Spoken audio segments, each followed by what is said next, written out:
sound tests like usual. So this may just take me a minute to make sure that everyone...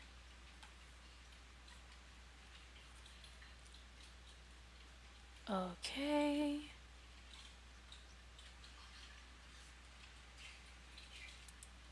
That one's good.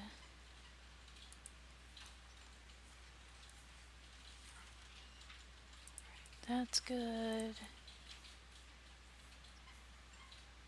Alright, so all the sounds are looking like they're working. Just as a quick reminder from quick note, the actual like talking lecture part of this video is actually a pre-recorded. I pre-recorded it so I can keep an eye on all of you guys in the chats on Facebook, YouTube, and Twitch. If you have any questions or anything, please put them in the chats. I will get to them. I am keeping an eye on it. It's just much easier for me to pre-record my lecture and then keep an eye on you guys in the chat if anyone has any questions. Quick note. I put that way too far away. Our newsletter is out. Calendar. Next week is National Library Week, so we have a bunch of really cool stuff going on next week. We are teaching like how we do like our Facebook posts, how we make TikTok reels. We're going to go live on Thursday. I'm going to be leading that and showing how we use streaming software and the software we use, how we use it, and we will be doing a live stream on YouTube about it. So if you're interested, you can come in at 4 o'clock on Monday, Tuesday, Thursday, Friday, and we will be talking about all those different things. Thursday is specifically going to be the live stream. Monday is Instagram. Tuesday is TikTok. Thursday is, like I said, the live, and Friday is Facebook. So if you're interested in any of that, feel free to come into the library at 4 o'clock, and we will be here to show you all of our wonderful social media stuff.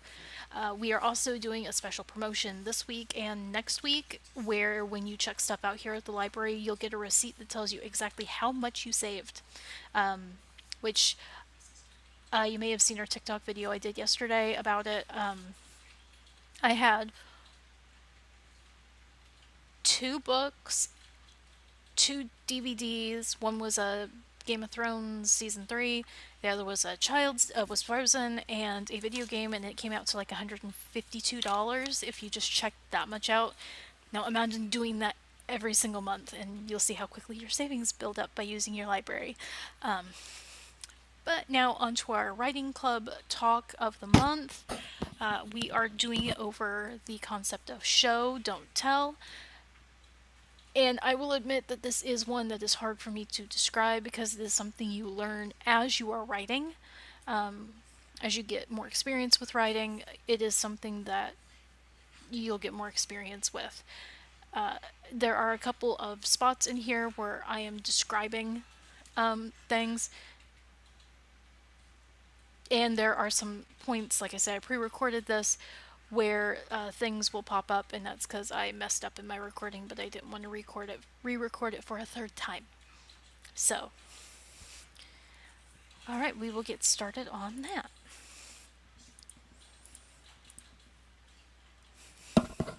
About the show, don't tell.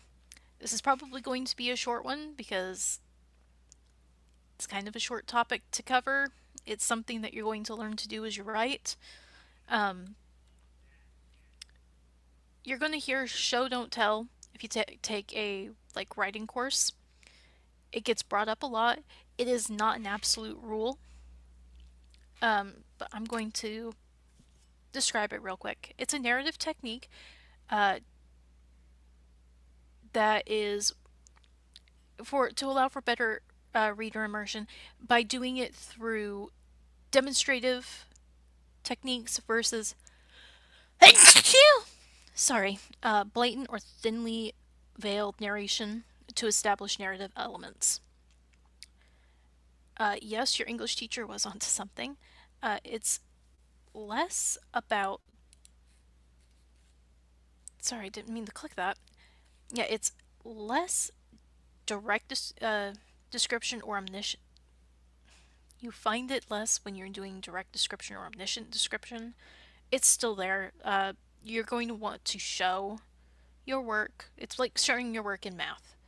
You need a balance of both showing and telling for creative writing because they both have their place. So for your tell versus show, we're going to start with show first. This is going to be your descriptions. This is going to be describing the person, the place, the thing. Like, it's a car. What kind of car is it? Is it a red? It's a red car. Well, what kind of red car is it? It's a Chrysler 300. Okay, now I know what kind of car it is. You may not need them to know that is what is the car is. Um,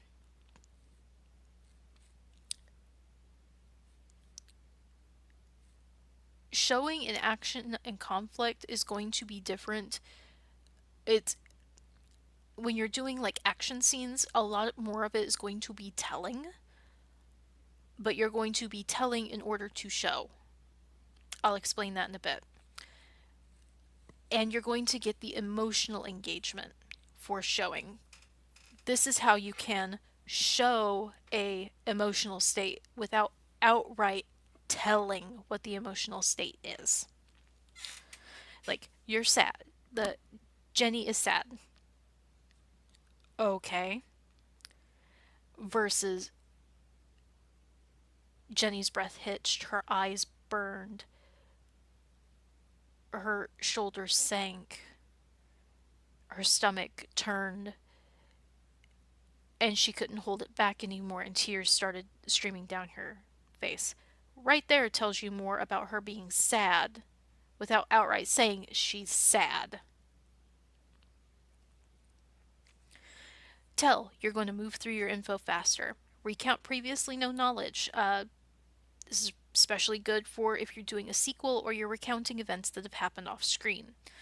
If you're doing a time skip, a lot of the stuff that, like, okay, summer break, hey, what did you do during summer break? And they're going to tell you what they did during summer break. But if it's extremely important, you may do a flashback to it. Otherwise, they're just going to say, oh, I went to the beach. And if nothing narratively important happened at the beach, then okay. It's also used to help with pacing. If you're doing like, and I'll cover this later, if you're doing a big action scene where timing is running out for something, you're going to be telling more and it's going to be shorter and quicker to give that feeling because how you write is also going to influence how the person who's reading feels. All right. Now we get into the fun playing with show don't tell for narrative reasons. Sorry.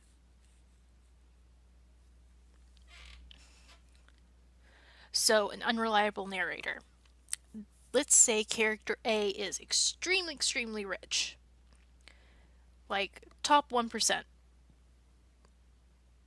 And they're saying character B is, oh, she's so poor. And that's what character A is telling us. Character B, however, has a nice house.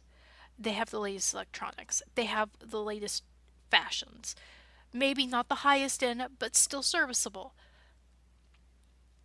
That dichotomy between being told she's poor by character A versus how she's actually living her life and how we're being shown in the narrative she is. Like, she has an Apple, what iPhone level are we up to? A 10, 18, 19? Let's say she has an iPhone 20, and the latest iPhone is Apple iPhone 24. Character A might have a 24, she might have diamonds and designer clothing and her own chauffeur and her own cook, and she's just like, oh, character B is so poor. And character B is like, she has a house, she has food, she has the latest electronics. She maybe not the latest, but she has electronics. She has good clothing, she has food, she can take vacations. That's not someone who's poor, but it's showing, you're showing through that character A is an unreliable narrator. This can also come about, for example, using the actual example, my favorite, Katniss Everdeen from Hunger Games.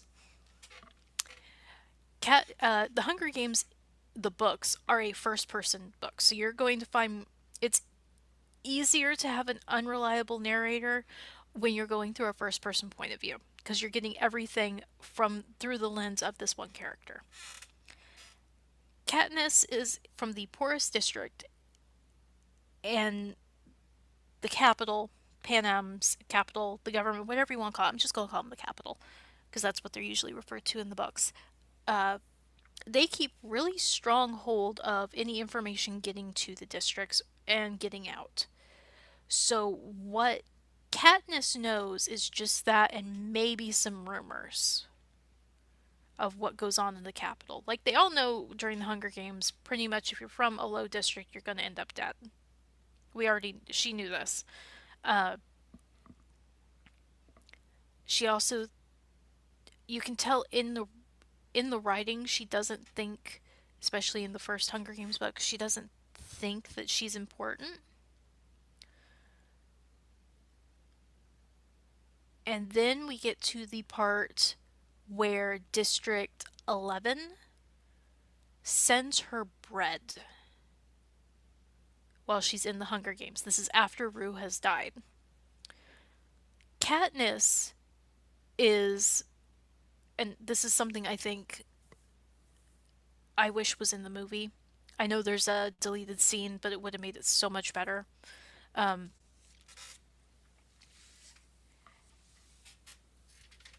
Katniss thinks that, like, oh, this was meant for Rue, and they gave it to me instead because now Rue is dead, and it's my fault. But there's the implication in the showing, especially with the note that's left in the tin, which I don't remember off the top of my head. I'm sorry, I don't have the book in front of me. It's checked out currently. Um, that the bread is meant for her from District 11 to show how much they respect her for what she did with Rue, burying Rue, and how she treated Rue in her final moments. There's the dichotomy of her, Katniss, not realizing how well she is respected. And this becomes a whole thing with the reason why she gets made into the Mockingjay for the rebellion and all that kind of stuff. But that is a recurring theme of Katniss being an unreliable narrator. Part of it is her education, and part of it is her self worth issues. Um, so that's the unreliable narrator when you're showing something and it's contradicted by the tell, or vice versa. You're being told something and the show is showing something different.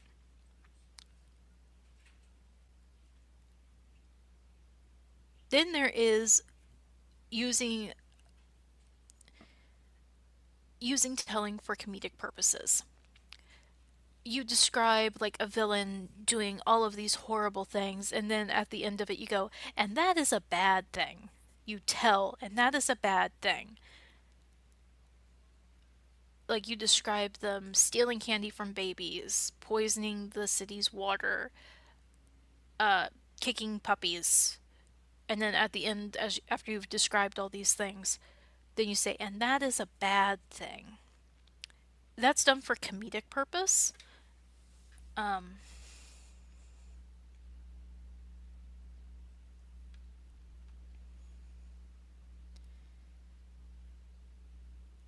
I don't know how to describe it better. You see it a lot in like comedic works, especially for like parody and stuff. It, admittedly, it's you're going to see this more in like screenplay writing because you'll have character does X X Y Z, and then it's like, and that is a bad thing. Um,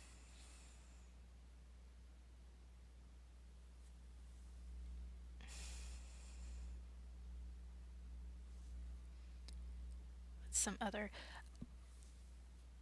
You can also narrate the obvious. Julie is a knight. You describe Julie as having shining armor, a white steed, a sword, and go, Julie is a knight. Like, that is obvious. Again, it can be done for different purposes. It can be done for like comedic purposes. It can also be, for example,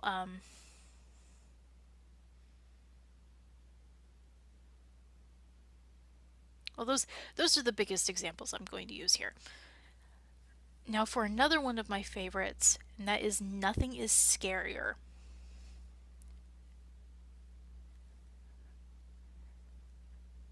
So this one is a bit more difficult to explain.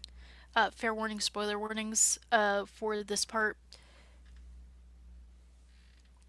So this is where you're going to use the you're going to have an antagonist of some kind. You're going to have, whether it be a monster, a ghost. This shows up a lot in horror storytelling, sometimes in thriller as well. Maybe you have an assassin who's after someone, or a ghost. And there is just no description of them. You just see the after effects of what is going on. Think Signs, where they're getting the movie Signs, where they're getting hearing all of these reports over the radio of aliens invading, and it just ratchets up the tension. You're being told of these events happening, and it's causing the tension to rack up until you get to the part where they actually show the alien. You're going to find this a lot more in, like, think of some older horror movies where there's the implication the entire time that something is doing this, something is evil and running through the halls, but there's no proof of it. You're not showing what it is until the very end or the big conflict. Um,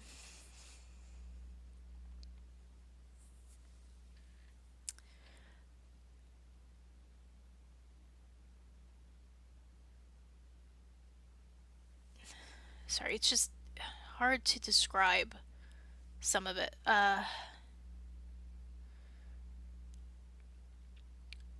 One of the authors who uses this a lot is Stephen King.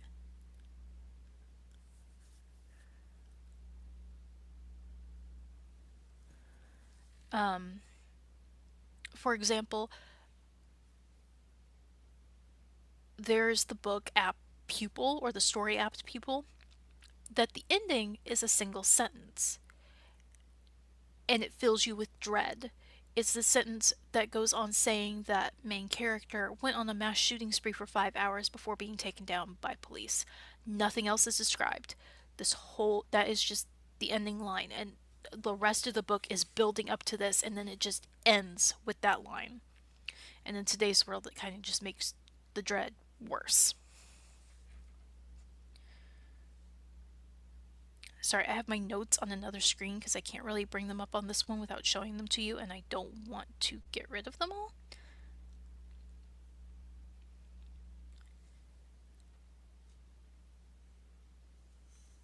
Um, Here's another one. Time is running out.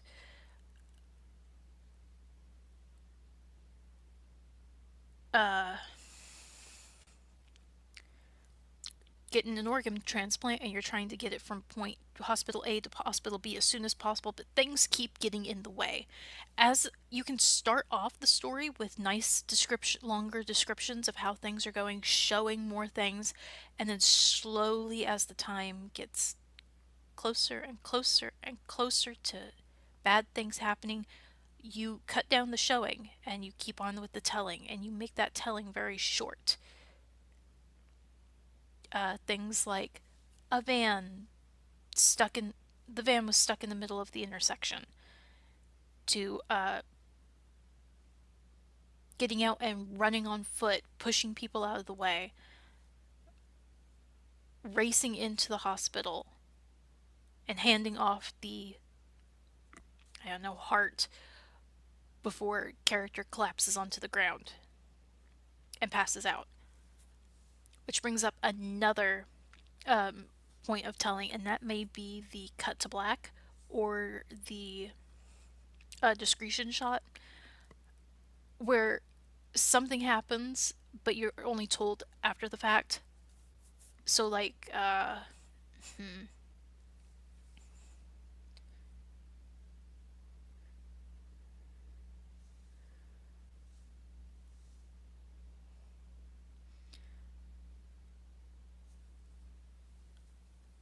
so you may just be told, like, Jason and Mari spent all night together in the master bedroom.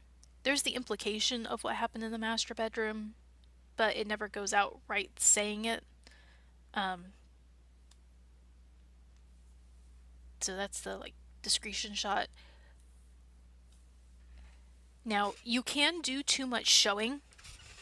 When that happens, you're going to start getting into purple prose territory or padding. Padding is superfluous and it doesn't really add anything other than to lengthen the story. So you want stuff to be shown and described, but you don't want it to be so much that it just becomes padding or eating the scenery. Sometimes it's talked about, or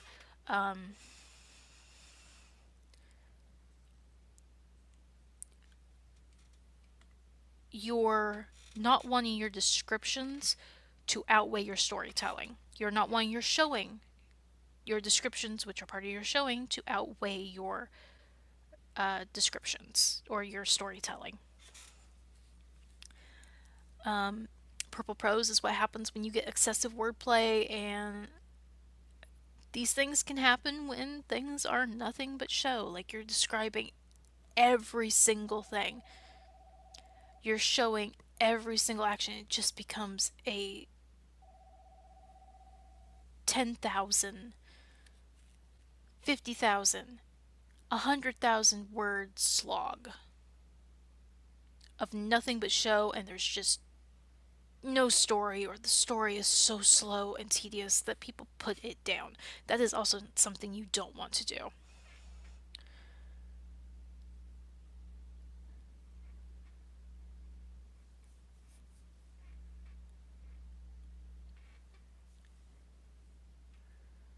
So now we have some examples to work with.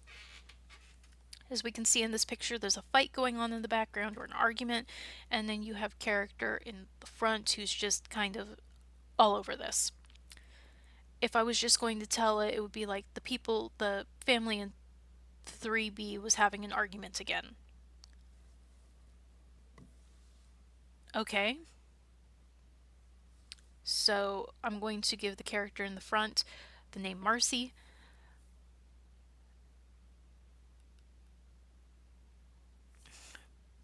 Marcy groaned and rubbed her temples as she glared at the wall.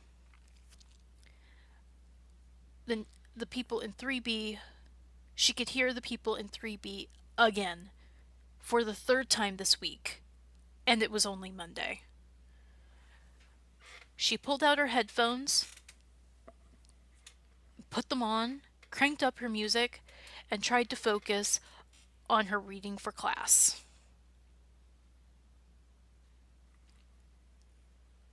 Right there, that tells us something. It's showing us how annoyed she is, what the situation is like. Like, this has happened multiple times.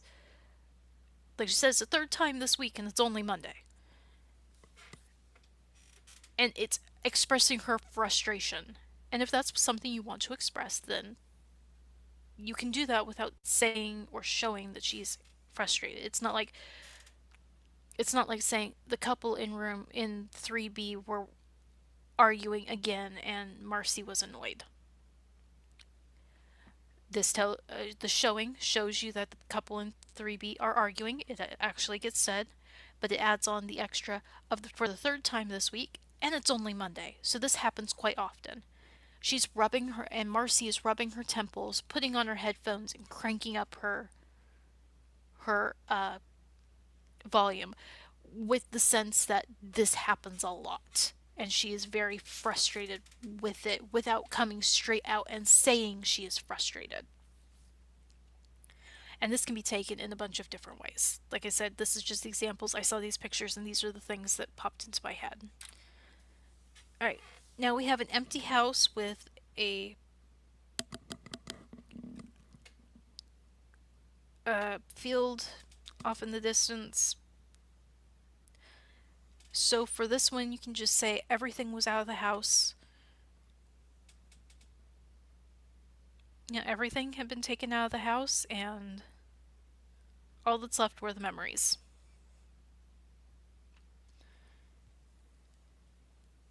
Instead, you can say, we had packed everything up, put it in boxes, got it out onto the truck. I made my way through the house one last time, looking at bare walls, bare floors. I remembered having dinner here with my parents, all the Christmases and Thanksgivings, all the fun and laughter and happiness, and now just silence. So do you see the two differences between that? It's like the house was packed up. Okay, so it's not really important. It could be important to the narrative though to show that one character is very sad that they're having to leave this place, that this is a place full of memories and they are very sad to be leaving it. And that's what my second example was. That was showing that rather than outright stating it. Character character is going through the house ostensibly to look to see if anything was left behind, but really they're going through and remembering things that have happened in this house before everything is packed up, presumably for sale. Here's a fun one. You can just say it was a rave, or uh, Jessica stepped into the rave and there were people dancing on their phones, not paying attention to each other, just enjoying the music. It was loud. Things like this. Versus the music rocked so loud that Jenna had a hard time hearing her friends. The smell of sweat and alcohol and other things she did not want to think of slammed into her nose. The bass rocked hard enough that she could feel it vibrating her bones. This was a party. So you see how you're using that description of what is going on, and then I'm ending it with a tell of character saying, this is a party, to re emphasize. It may be a redundant telling, but it's a re emphasis of what is going on. Now, if there are any questions, please pop them into the chat. This was my last slide. If you have any questions, please feel free to leave them in the comments or send them to me. We do have a Google Classroom. Its link is in the description on YouTube and Facebook, I do believe. Twitch, find us on Facebook. We have the link on our Facebook posts about the writing club. And I will leave you there with that today.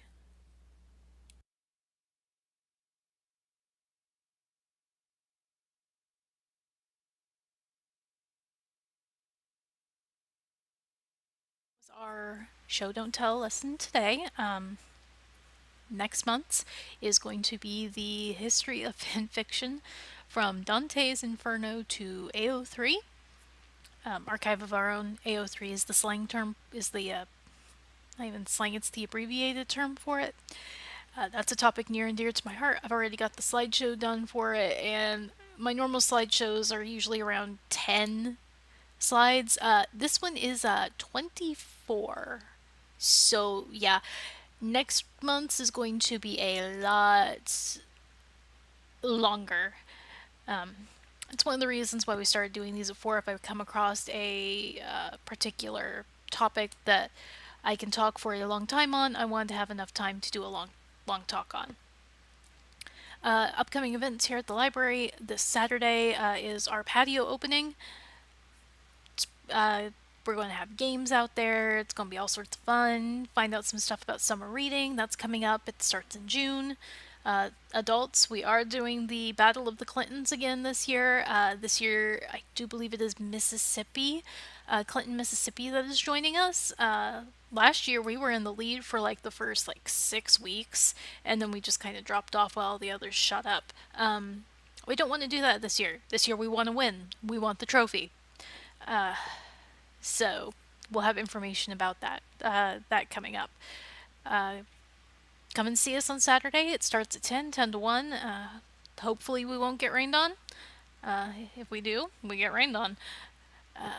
So if anyone has any questions, like I said, feel free to email them to me or go check out our Google Classroom. Again, it's in the description, wherever the description is. Feel free to email me. And I am going to say that is the end of our stream for today. I hope you all have a good evening. It went from sunny, and I'm going to take a walk after work, to that's a storm coming in.